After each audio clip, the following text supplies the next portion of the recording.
live in here. I'll allow them to come in a little bit. But, hey family, this is your boy Damien here calling in. No, I'm not calling in. I'm not calling in today. Well, I'm here with the couch. You know, of course, where your mental health matters. So can we talk for a minute? You know, that's our hashtag. Can we talk? Your mental health matters. All those good things. As you can see, Jackie looks a little bit different today. She's out. She's not here today. She's out sick. So we want to definitely make sure we give our good well wishes to Miss Jackie, aka Damn It Jackie. That's her nickname. Okay. Because she constantly like interrupts me when I'm in my flow. Okay. So Get better soon. yes, absolutely. Get better, Jackie. Definitely miss you over here on the couch, but I'll see you next week and we do what we do. All right. So before we get started with our actual special guest today, I definitely want to kind of, I guess maybe like a hot topic, you know, mental health hot. No, let's scratch that because I want to introduce our special guest. I can't just let her sit here and just look in the camera, you know, pretty and all these good things, and I introduce her. So we do have Miss Dr. Let me correct myself, Dr. Yes, please. Natascha Pendergrass. We'll have all the hand claps and stuff when you hear it on the radio, of course.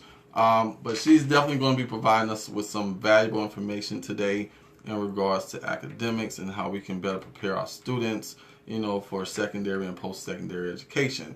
So she's here to provide us with that. We're going to have a good time. You know, we're going to kick our feet up a little bit on the couch and kind of just hang out a little bit and kind of chop it up. We're also going to be talking about anxiety, you know, and academics and how those two things are intertwined and how anxiety often impacts, you know, a student's ability to perform, you know, adequately, effectively, and efficiently in the academic setting. So definitely, it's a pleasure to have you, Dr. Pendergrass. I appreciate you coming on. I'm looking forward to some valuable information myself. So, you know, let's kind of get into it. But I definitely want to kind of talk about what was your thought since you're, you know, in academics, long-time academia. What was your thoughts when you heard about the scandal with the parents, you know, paying off for, you know, grades and acceptance and their children getting into college? What was your thoughts about that? I was not surprised. It happens. People of privilege, they have different opportunities made available to them than others. Right. I think it's important that students tell the truth because, unfortunately, if you lie on your college application, it doesn't matter if you're in year 1 or year 4, they can kick you out and you lose all of the credits and everything you worked for would be gone. Wow. So have you ever experienced something like that? Yes. Okay. I had a parent try to pay me to change their child's grade. Wow. How did you handle that? No thanks. He was like, is there anything I can do? Anything? I was like, right. Well, those anythings kind of went on and on. Absolutely. So it was interesting. Absolutely. So, yeah, I mean, it was definitely an interesting topic. And like my co-host and myself, we kind of talked about it when it first kind of broke on that week. We talked about it. You know, it's pretty much the norm. It's been going on for years and years. You know, privilege often helps the other privilege, you know, to maintain that privilege. That's right. So, you know. We don't know what that's like. We had to work hard for where we're at, right. you know, so we don't know what that looks like. Even if we kind of grew up privileged, we still, in the social construct of things, you know, just being African American or being a minority, that's right. we often have those, yes, double minority, absolutely. Over 40? You want me to keep going?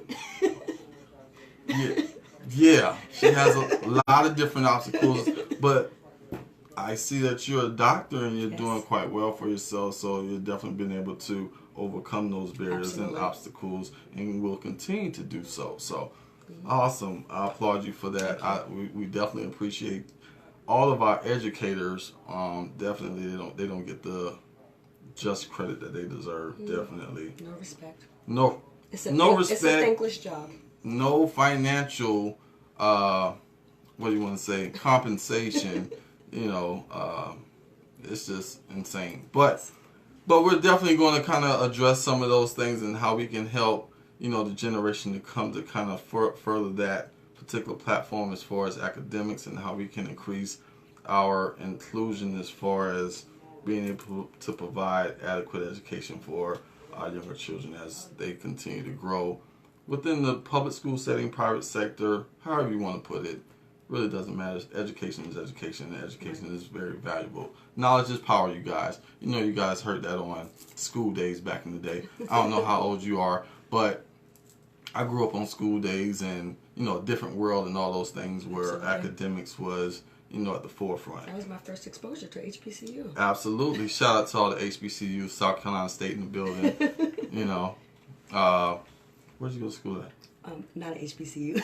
Oh my God. Sorry. Oh. Sorry. It's okay. It is okay. We still Education appreciate is education. Right? Education is That's education. right. As long as you're giving back to That's right. Absolutely. your people, then it's all good. That's right. All right. So let's kind of dive into it a little bit.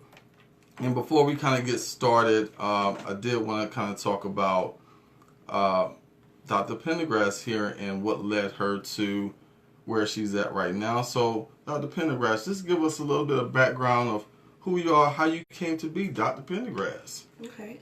I worked in corporate for 10 years at companies such as Pepsi, MasterCard, IBM. Great companies with great benefits. Mm-hmm. But at the end of the day, I kept feeling like I wasn't giving back. Right. I went home and looked in the mirror and I was helping no one that looked like me. And so I had a friend of mine that kept on saying, you need to work in education, you need to help teenagers, you love teenagers. I denied it for many years, and then I eventually decided, okay, this is for me. I taught for 10 years, and then I spent the last 7 years as a college career counselor. Okay. And I kind of knew that wasn't my calling once I helped my oldest child get into college. I was like, I like this. This is my thing. This is my thing, doing the research and keeping up on the trends in college admissions, and I'm passionate about that. Someone help me. Right, absolutely. Absolutely agree with that. So definitely shout out to all the educators again.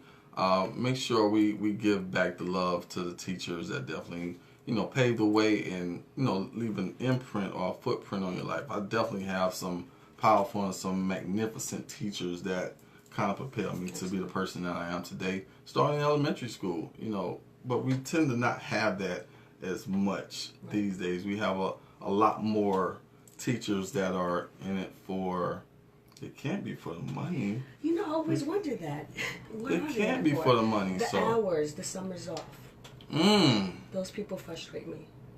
So I always wanted to know this, as far as the pay, do they kind of spread it out, or just when you're in summer you just don't get no check at all? You get the choice to spread it out over 10 months or 12 months. But for many years we lost the choice to do that. It was only for 10 months. They recently brought that back, that we can spread it over 12 months. Makes sense. Yes. So I guess that's why I used to see a lot of my teachers, you know, maybe working at a, you know, a department store or something like that, doing something different during the summertime. I thought they were just picking up extra money, but they actually needed those jobs. Absolutely. Absolutely. Wow. Yes. Okay. Well, thank you, family, for chiming in. You know, greetings and salutations to all my couch family. All you guys are my family. I appreciate it. Again, good well wishes to my co-host, Damn It Jackie. You know, I just want to say, damn it, Jackie, I hope you feel better. You know. It's a different vibe. It's a good vibe in here, but it's a different vibe when you're not in here. So definitely get well. You know, all my family, make sure y'all say get well to Jackie and make sure she's good. All right. So I definitely wanted to the next topic I did want to kind of discuss is your program. You know, just kind of give me a brief overview. It's called Package 101. You guys, so Dr. Pendergrass, tell me a little bit about what led to you to kind of get started with that program. Just a tad bit, because I don't want to give them too much, you know, right now, because, you know, no, you can't get it all.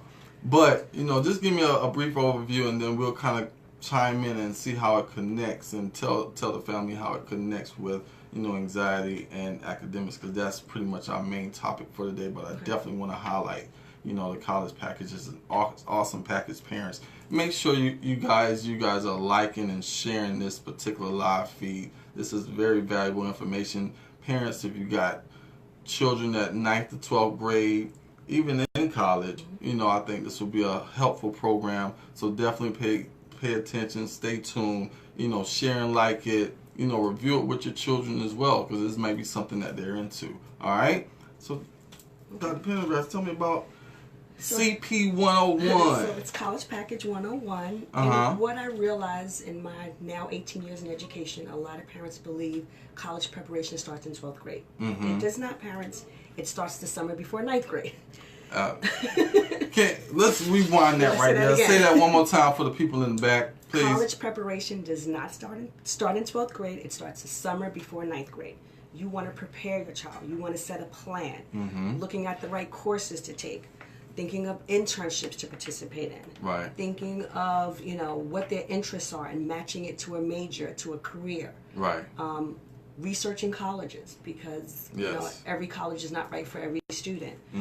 So in my program, we can help you look at all those things. We help you develop a plan. And again, starting in 9th grade, so that every year you can take the necessary steps. So by the time you get to senior year, you are all straight. You're together. There's no reason for anxiety because you didn't wait to 12th grade to do that. Right. You did all the little mini steps. So basically, let me be the nag to your child. So the mom being the nag, let me be the nag because I'm going to keep them on their toes. Wow. For the things that they need to do. That's dope. I wish I would have had that, 9th, 10th, 11th grade because I swear I waited till the last minute. So did I. And ended up going to, my favorite HBCU, South Carolina State, of course. But I did wait till the last minute to apply. I was April of senior year. Wow. Yes. No, mine was like, I'm picking out, like my senior stuff, like the cap and gown, and I'm doing the college application at the same time. Oh, wow. Like that late. I was that late, you guys. Scholarships, all that stuff kind of went to the wayside because I waited till the last minute. That's right.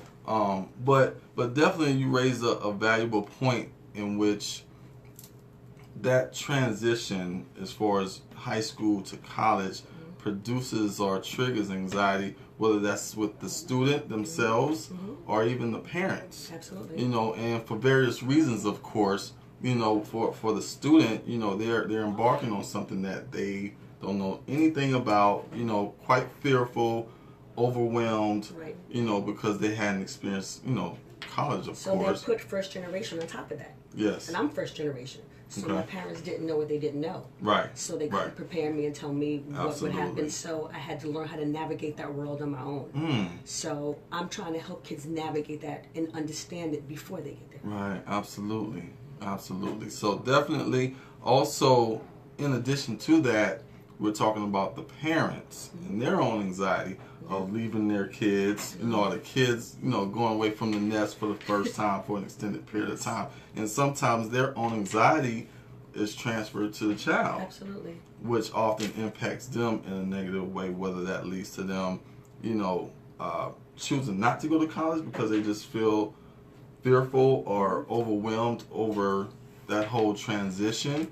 Some kids tend to start experimenting with other things, whether that's substances, alcohol, marijuana, Bad things like that.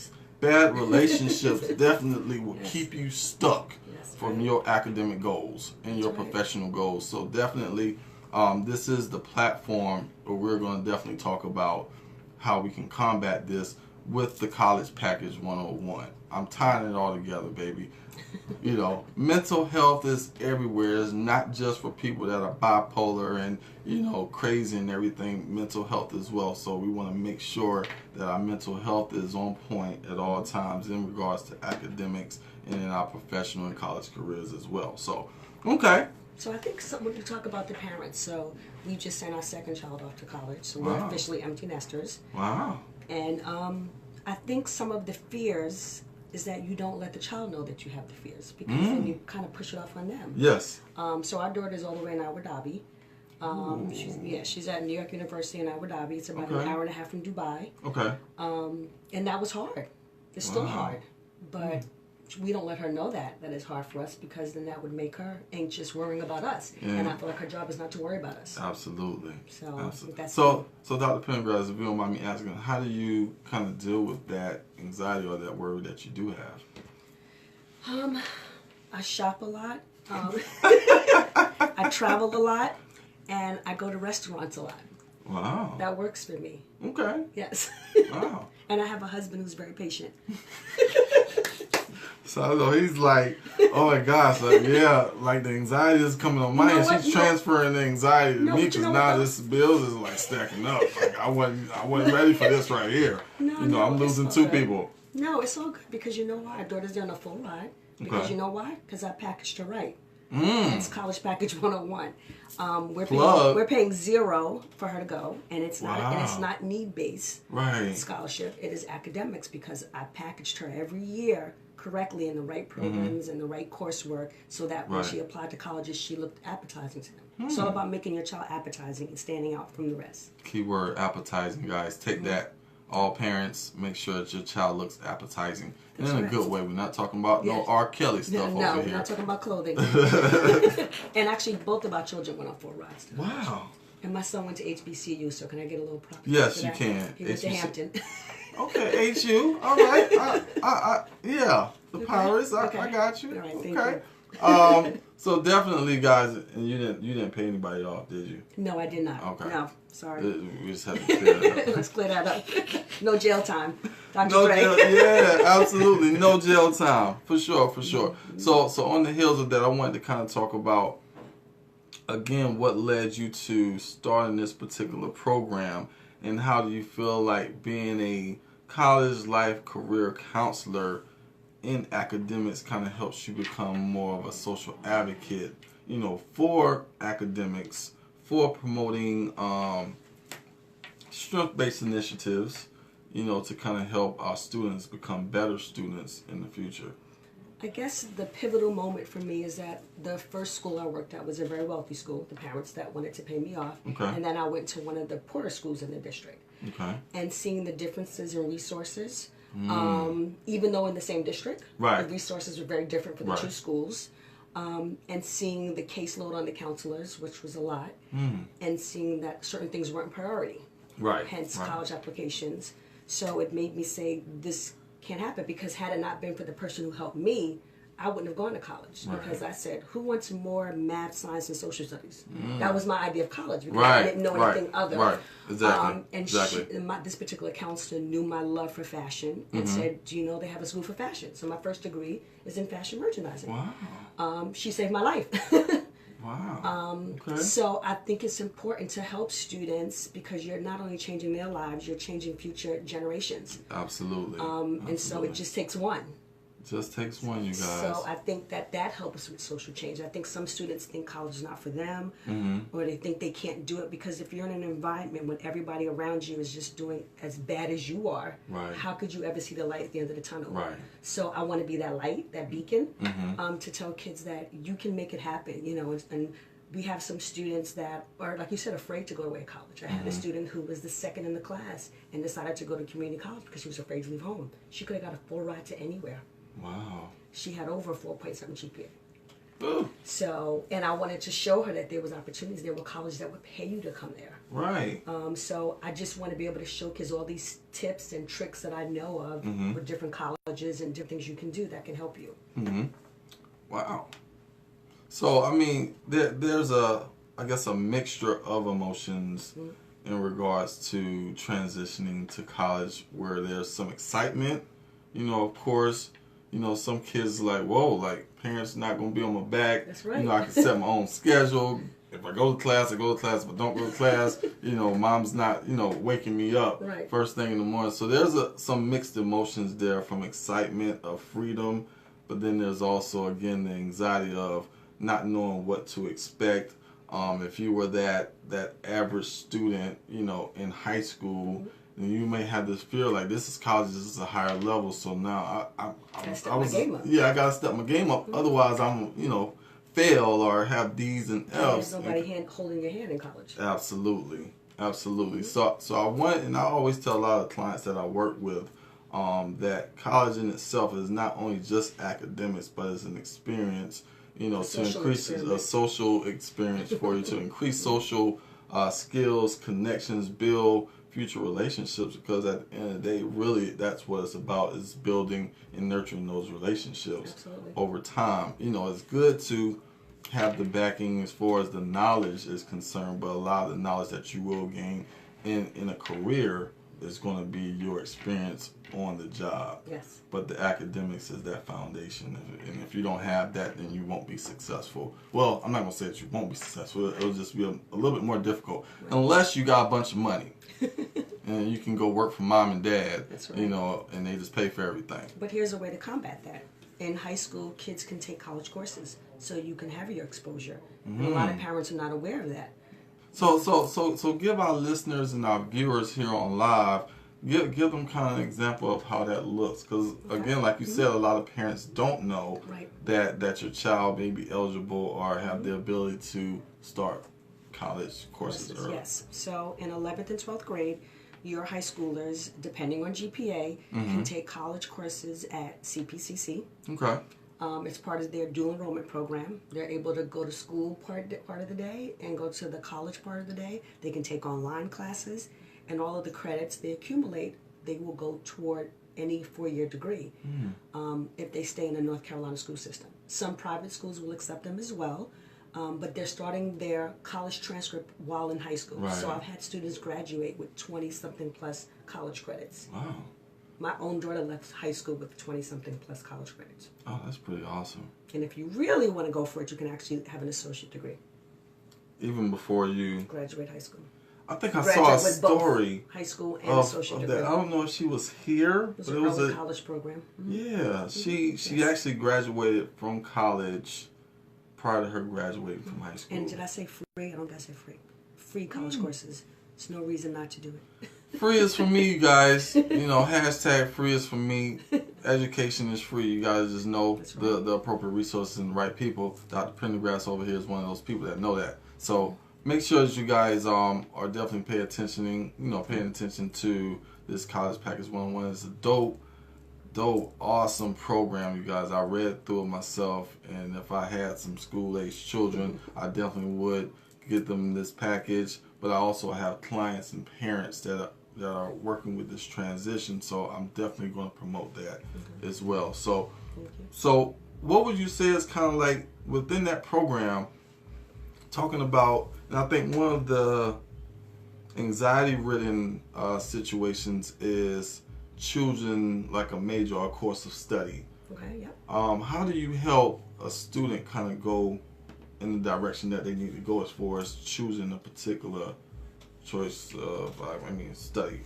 You have a lot of kids that say, I don't know what I want to be. So for instance, I'll have kids say to me, Dr. Pendergrass, I want to be an engineer. So I go, great, you like math and science? No, I hate math. And that tells me you don't want to be an engineer. So what I find a lot of students are not doing their due diligence and doing the research to find out what the careers entail. Right. It just sounds good, and they haven't really researched it. So there's ways to combat that. One, there are a lot of online resources that you can do what they're called inventory assessments or strengths assessments, and it kind of tells you about your personality, and it matches you with careers. Right. Once you tap into that, then you tap into majors, then you tap into colleges. It's a sequence. And sometimes people go out of sequence. Right. They go straight to, let me see what college I want. Well, wait a minute. First you need to figure out what your interests are, what you like and what you dislike. Like, for instance, we have a child who likes people and a child that doesn't.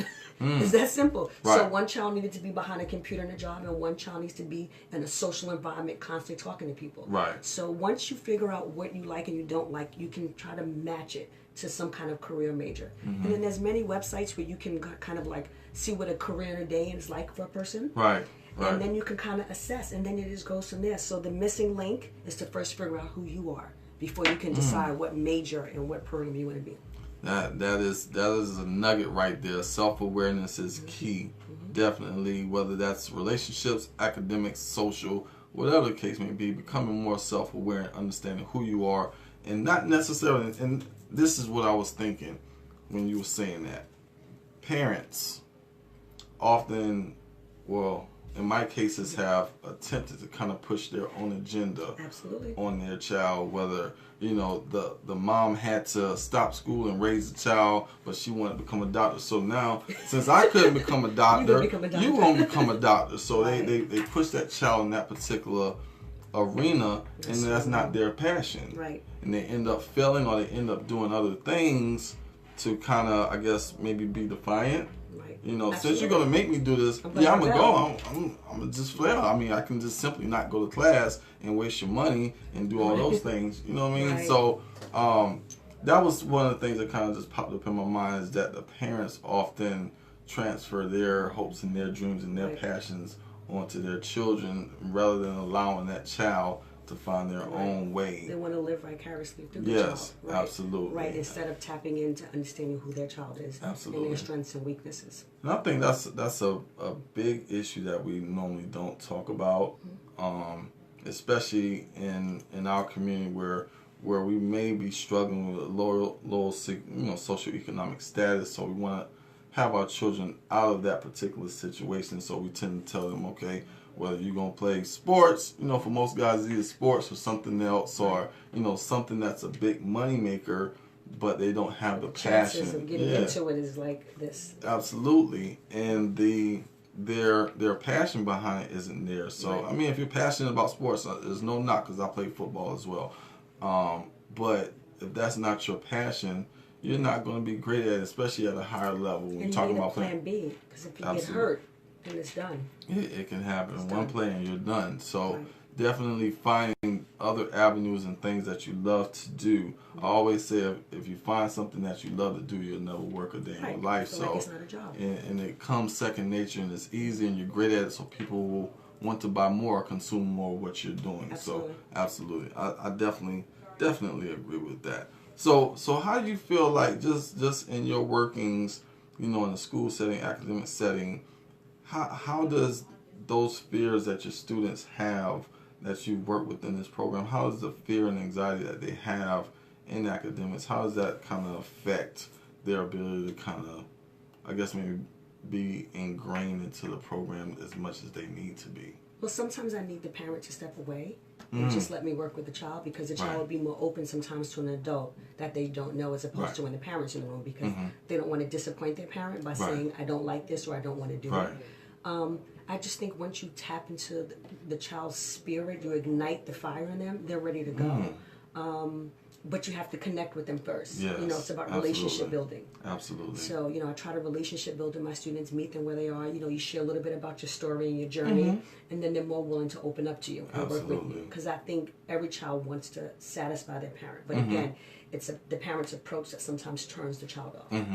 Absolutely. Not I'm a true believer in that vulnerability and that ability to connect with someone on that level, whether it's a career counselor, school counselor, your program sometimes as well. It's not your parents. Sometimes and parents have to be okay with that. Right, exactly. And the emotional well-being of the student generally ties into their academic performance. If they're feeling well, then they're going to be more focused, more interested, more motivated to succeed. If I'm depressed or I'm anxious or I'm dealing with some things that I'm unable to talk to my parent about, that's the first thing that generally goes away, or you see that downturn, is the academics. Right. Once once you see a child dealing with something, and I often get that regularly.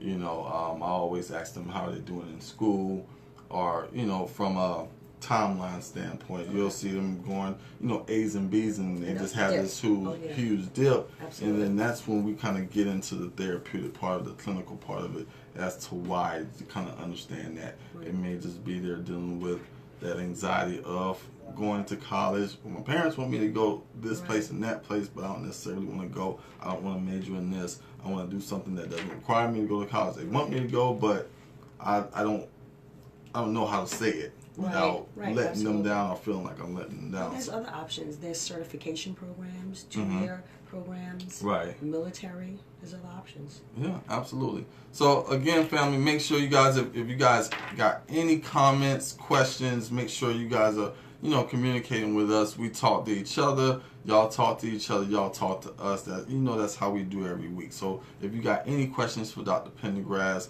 while we're here on live, make sure you comment and we'll get to you, okay? All right, so next question. So, and we kind of briefly talked about it a little bit. What should and when should parents be preparing their child for college? I think you said initially summer before 9th grade. Summer before 9th grade. And what should they be doing besides the College Package 101? What should be priority for you guys right now? Priority would be to set a plan for your child. and almost like backdate it. Where do you want them to end in 12th grade? What courses? So what level of math do you want them to end at? What level of science? Because obviously, if you're in 11th grade and you want to make it to a certain math, you only have another year to do it. Right. So if you strategically, and for me, I'm visual, so I had a chart for my daughter where we actually put every course she was planning to take every year throughout her whole high school. We planned it before 9th grade. And so we make changes because I'm flexible. Okay. But you have to go backwards. So if you want to end in calculus or whatever, you need to back to what you need to start with in 9th grade, or even 8th grade in some instances. So what do you experience like if they're starting out in the program or just starting out in 9th grade, 10th grade, and you guys have this plan, you're pumped, you're amped, all this, in that first semester, second quarter, whatever you want to call it. I think in high school they do quarters. Semesters. No, they do semesters. Yeah. So that after that first semester, they get their report card and they got like C's and D's, and does that kind of mess, I guess, halt or delay the process of the program? That changes the plan sometimes. Okay. Because we have to figure out what your strengths are. Because depending on what your strengths are, should be where you focus on. Because every year you want to progress in your high school coursework. Right. And what I mean by that, if you're taking regular classes, then you want to bump it up to honors. Then you want to bump it up to AP. So if you're not strong, let's say in English, then we want to avoid that course for honors and AP. Okay. Because that wouldn't make sense to do that. Right. Absolutely. So things like that. So we have to look at what you're great at, and we need to work that. Even when it comes to standardized tests, we need to work that in your strength area. Because on the SAT, what a lot of parents are not aware of, there are subject tests. So you take the regular SAT, but then there's SAT subject tests. And you can choose the subject. And a lot of schools want you to have at least 2 subject tests. They're only an hour long, but they're subject specific. So biology, Spanish. Yes. I never heard of that before. That's like new information for me. Like subject test. Yes, subject test. I just knew okay, let me take this SAT, sit here for about 4 or 5 hours. Hopefully I can get this 1,000. Did they change like the it's score? 1,600 now. What was it ACT before? is 3,600, 2,400. Wow. Yes. You can tell how long I've been out of school. Yes. Gracious. And anything that says is optional is not optional. Take the word optional out of your head. What do you mean by that? So, like the essay, it's optional. I would still do it. When you do college applications, some of the questions are optional. Right. It's not optional. You still do it. Get that. That's the nugget right there. It's not optional. If it says it's optional, never optional. That means it's mandatory. That's that means right. you definitely do it. That's right. For sure. Do it with finesse. Wow. I'm getting some new information I can give to some people. Definitely make sure you guys are liking and sharing this stuff. This is like some very valuable information, guys. One stat, and Jackie knows that I'm like really big on stats. Okay. So I'm always like coming up with different things and reading research papers and just being a doctor, like I'm like numbers. I'm working on my doctorate right now. Oh, congratulations. Well, I actually took a pause for the cause for a minute, but I'm still semi keep it going in there.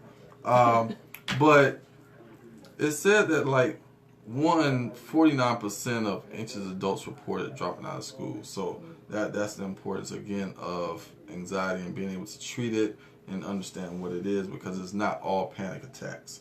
It comes as being isolation or irritability or just being lack of being prepared. Lack of being prepared often triggers anxiety. Yes. Definitely, that's kind of what it is. And when I first thought of you and thought of bringing you on the show, and you showed me what the package was, and I was like, that was it right there. Just that lack of being prepared often triggers a lot of anxiety, whether it's in a child or an adult. Right.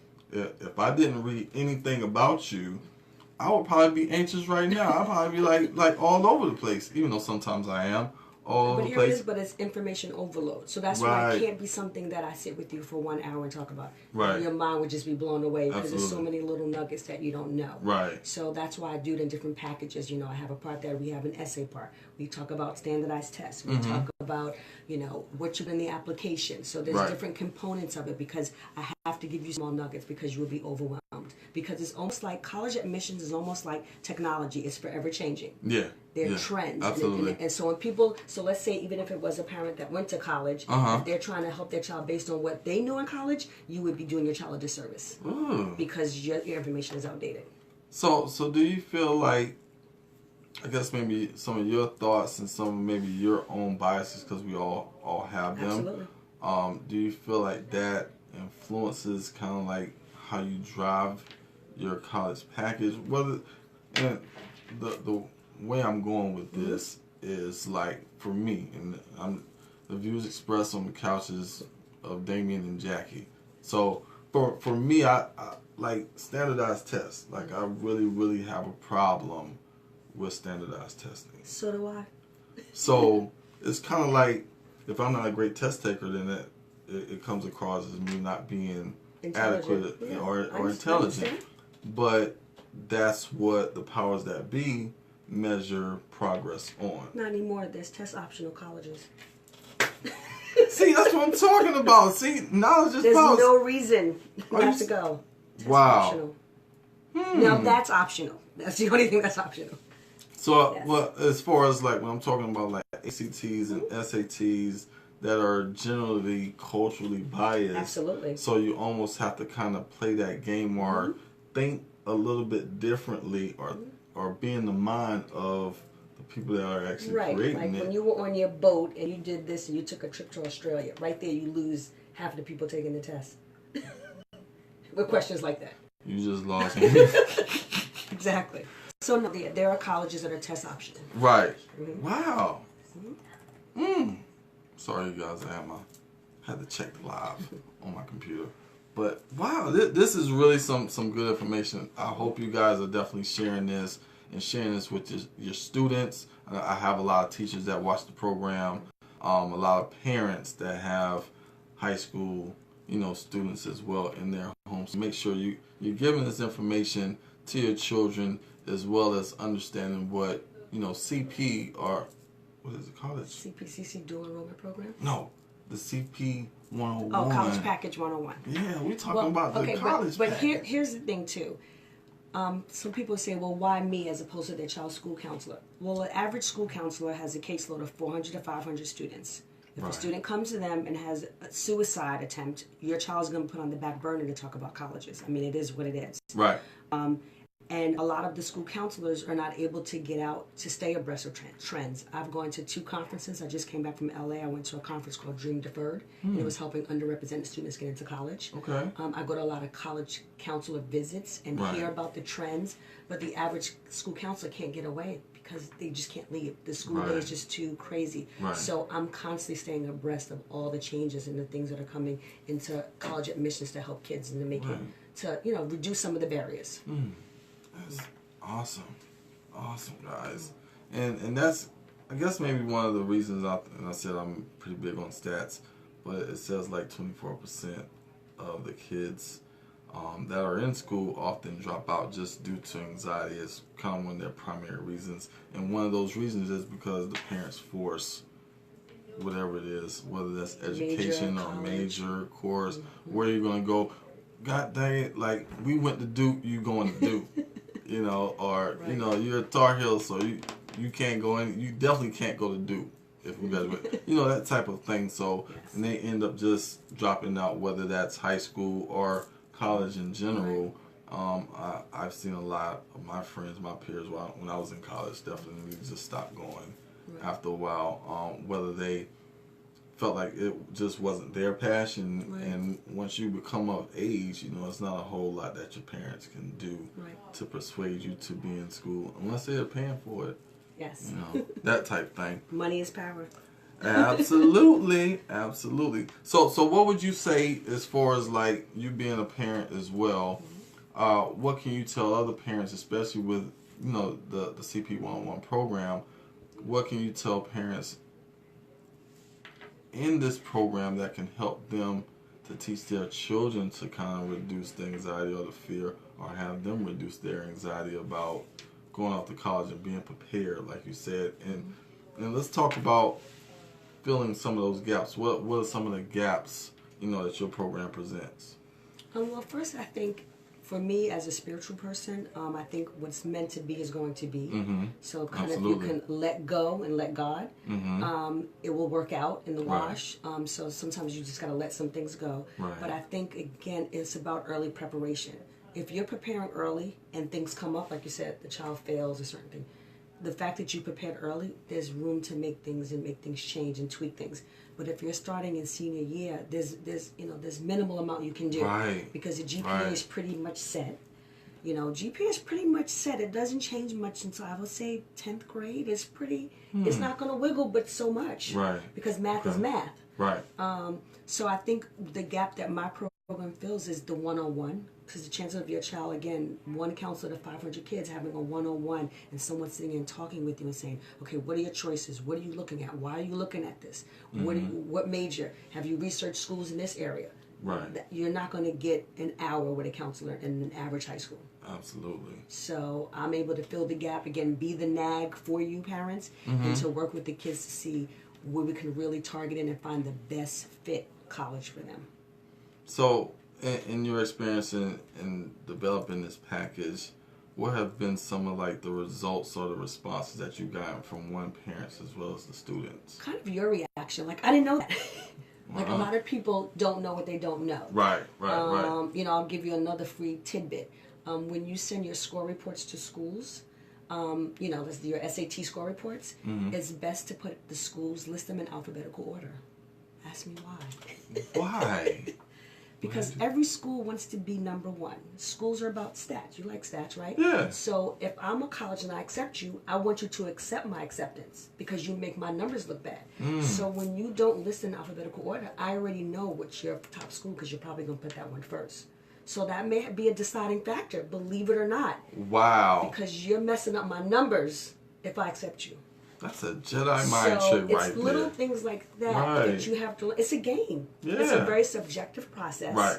Because let's say if they're losing, a band player, and your GPA is lower than mine, but you play that instrument, you have a better chance of getting in than me. So it's not always about GPA. Right. There's a lot of factors, and you just got to play it and work it for you. Right. So would you say in that example for someone that may have a lower GPA, what would be kind of like your advice to them? Because a lot of people, including myself when I was in high school, I mean, I was a pretty average student. I would say a B student. I could have done a whole lot better if I studied. Never really studied in high school. I just didn't. But and playing football and all that stuff. But understanding GPA versus extracurricular activities and the importance of being involved socially in something, especially if your GPA isn't as high as it needs to be. Right. But there are different tier schools. There are some schools that would accept anybody regardless of GPA, and it doesn't necessarily mean community college. Okay. So you have some schools, tier 1, your tier 2. So there's a school for everybody. Right. As far as extracurriculars, sometimes parents put their kids in so many things. The kid is running here Monday here, Tuesday here. Right. We weren't that parent. You have 2 things you want to focus on, and we're going to work those. And I would suggest you work those for the full 4 years because colleges will see if the child's all over the place. I did this, I did that, I did. Right. Make it come together, make it make sense. For instance, our daughter was interested in physical therapy. Okay. So she did a lot of internships in physical therapy, took a lot of biology and science classes because it has to make sense for the college. Right. Absolutely. You know what I mean? You're saying you want to do biology, but I see you taking a whole bunch of art classes. Right. That doesn't make sense. Exactly. Yeah. So that's key. Part-time job is key because they want to see balance. Okay. You got to learn how to do time management. Right.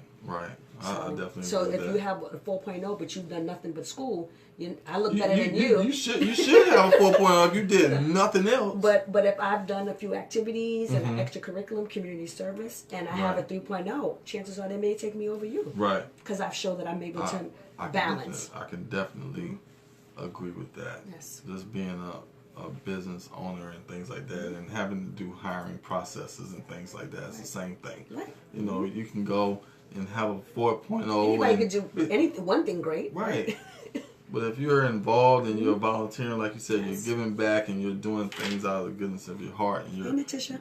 Did you see my friend? Oh, yeah. She been said something. I meant to say something. Oh, okay. But, I missed it. how you doing, Natascha? Don't know who you are, but welcome to the couch, for sure.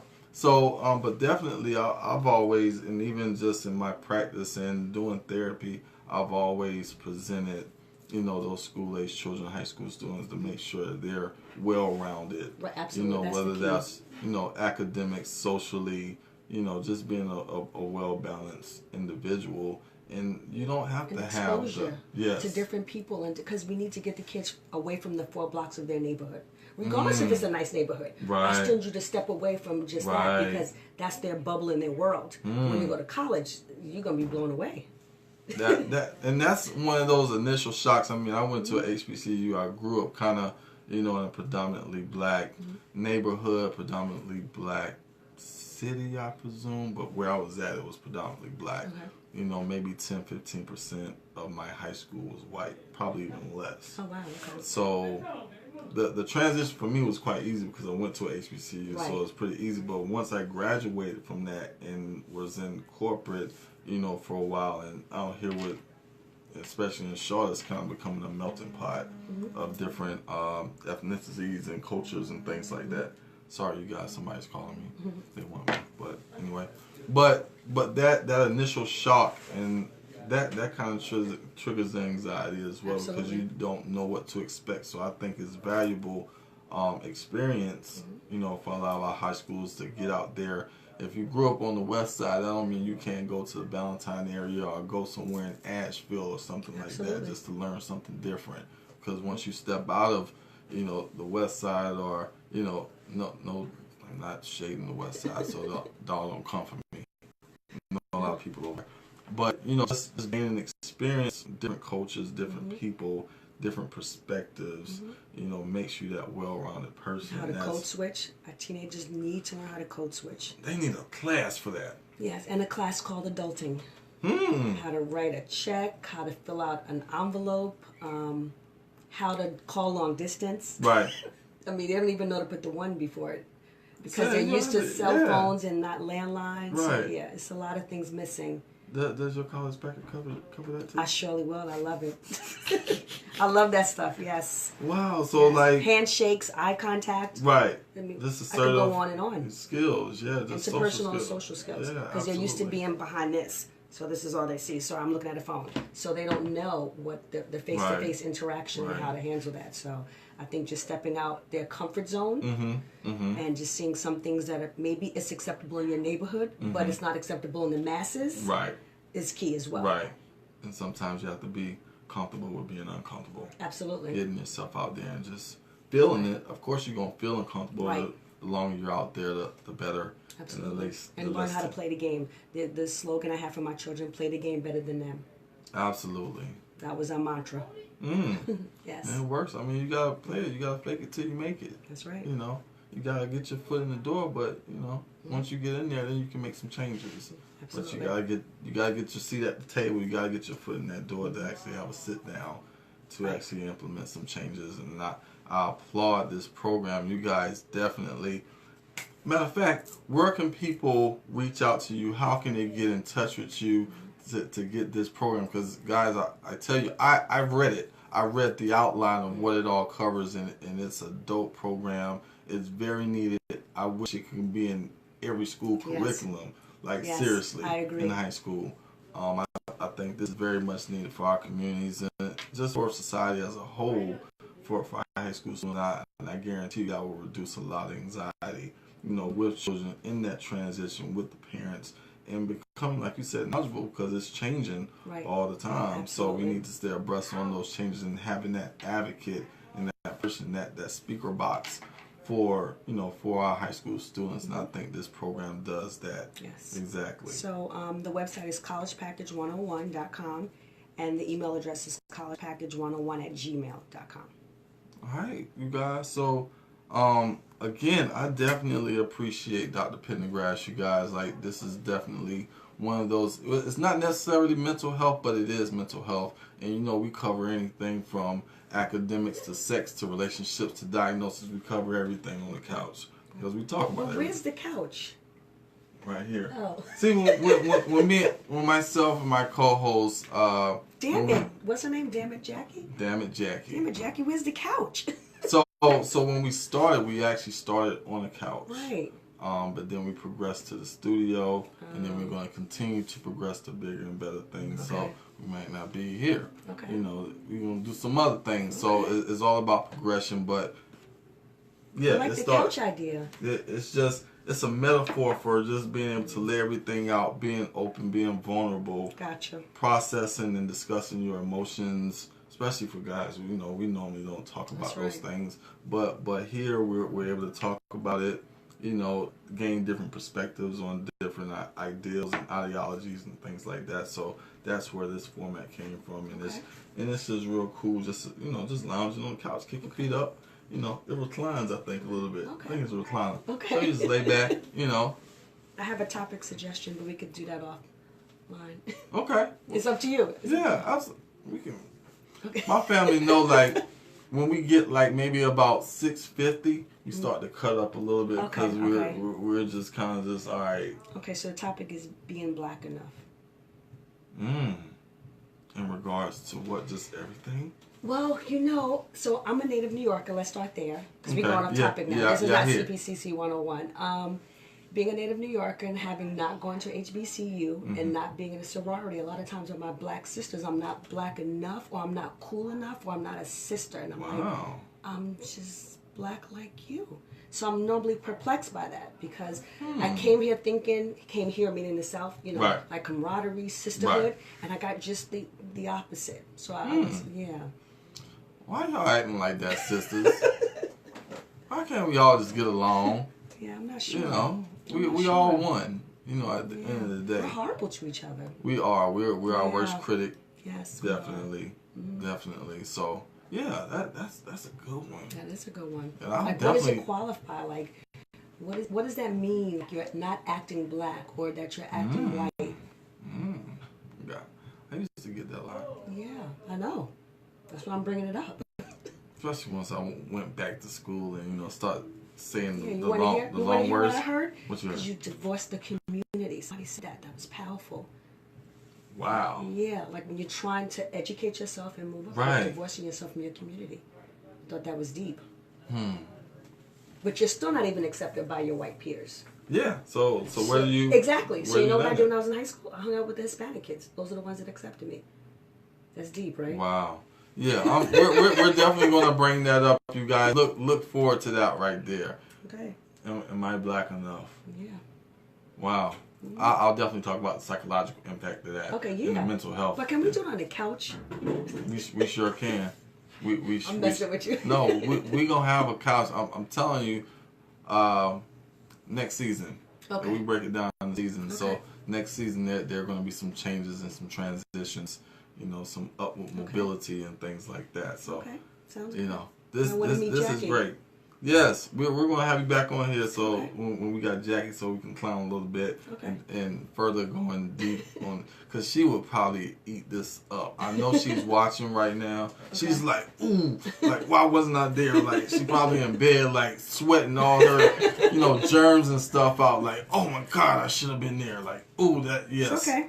That's her thing. Like, feel better. I definitely hope she feels better. The energy is definitely missed. I guarantee you, if you'd have brought that, she probably would be like, okay, we got like 3 minutes. We can talk about this like right now. Type of thing. She's the timekeeper as well. Like, she's just OCD and kind of anal about time. So, I think I did pretty good today, Jackie, without you being here. But I miss you though. It's all love. It's all love. But again, I appreciate it, Dr. Pendergrass. We would love to have you back in the near future. Kind of talk about different things. A lot of different things on the horizon for the couch. So we're definitely going to keep you in touch, and bring you back on the couch to discuss some more stuff. Sounds good. But definitely you guys check out College Preparation. College Package 101. Why do I think college? I'm thinking college prep. It's okay. CP. College Package 101. College Package 101. Yes. Remember that. Go to the website, check it out. What's the website one more time? collegepackage101.com. You guys check it out. We definitely want to inspire our youth to definitely, go into higher education. If not, that still is a great program. There's other options, so it's definitely a great program. Reach out to Dr. Pendergrass. Research the package, the program. It's awesome. I guarantee you wouldn't want to. I guess maybe not get your child in it. You'll be definitely doing your child a disservice if you didn't. Yes. Absolutely. So, again, you guys, tune in Sunday, new time, of course, Sunday, 12 p.m. the couch, of course, check us out, thecouch704.com. All of our previous episodes are there. You know, YouTube, all of your social media, of course, Facebook and Instagram. Check us out. You know, check out for updates regarding College Package 101. For sure, we'll definitely stay in contact with Dr. Pendergrass. But again, you guys, your mental health matters, so can we talk about it for a little bit? And we did for the day, and I definitely appreciate Dr. Pendergrass for, you know, for her time and her package and her, you know, intuition to do this particular package. It is an awesome thing. So I appreciate it from the bottom of my heart. And Jackie, while she's on her couch, you know, laid out with some Theraflu in her hand or something like that. I'm just kidding. But again, you guys, same bad time, same bad channel. We're going live next week, 6 p.m. on the couch. We'll see you guys then, all right? Until then, keep it easy. Peace.